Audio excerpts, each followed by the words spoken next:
Okay. അപ്പൊ നമ്മള് കഴിക്കാൻ വേണ്ടി അപ്പൊ നമ്മള് പപ്പടം വറുക്കാം. ഒന്നുകൂടി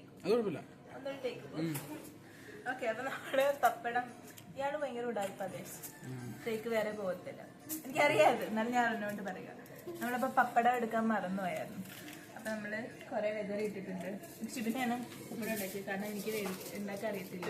കാരണം ഞാൻ പപ്പടം വറുത്താല് അത് വേവത്തില്ല. അപ്പൊ അവളാണ് കേട്ടോ ഈ പപ്പടം ഒക്കെ ആക്കിയിട്ട് നമ്മള് കഴിക്കാൻ പോകും. അപ്പൊ ടേസ്റ്റ് നോക്കാനാണെങ്കിൽ എല്ലാം നല്ല ടേസ്റ്റ് ഉണ്ട്. കണ്ണിന് ഭയങ്കര സന്തോഷമാവുന്നുണ്ട്. നല്ല അന്തസ്സോടെ അവൾ മാംഗോ ജ്യൂസ് മറിച്ചിട്ടേക്കാണ്. ആക്രാന്തം പോട്ടിട്ട് ഇങ്ങനെയൊക്കെ കഴിക്കരുതെന്നാണ് എനിക്ക് പറയാനുള്ളത്. നമ്മള് പയ്യെ തിന്ന പനയും തിന്നാന്നുള്ള പഴമക്കാര് പറയുന്നത് നമ്മൾ ഇതാക്കണം, അല്ലെങ്കിൽ ആർക്കും ഒന്നും തിന്നാൻ പറ്റാതെ വല്ലയിടത്തും പറഞ്ഞിരിക്കും.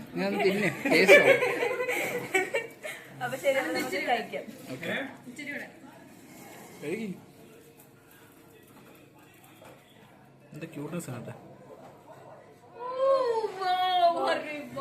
നല്ല ടേസ്റ്റ് ഉണ്ട്.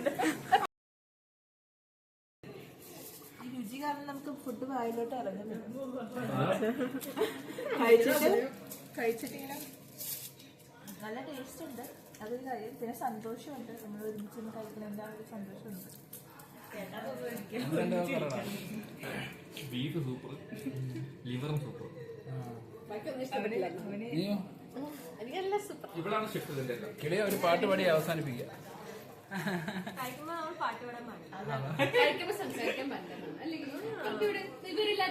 ഞാൻ പാടാം, ഓൾറെഡി തന്നെ അൺസബ്സ്ക്രൈബ് ചെയ്ത് പോകുന്നത് ഞാൻ പാടുന്നില്ല.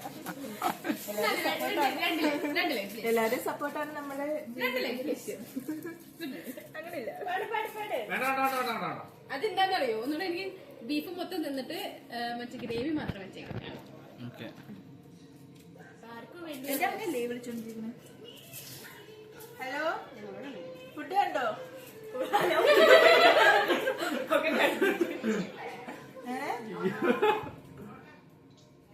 ഫുഡ് കണ്ടോ? ഫുഡ് കണ്ടോ?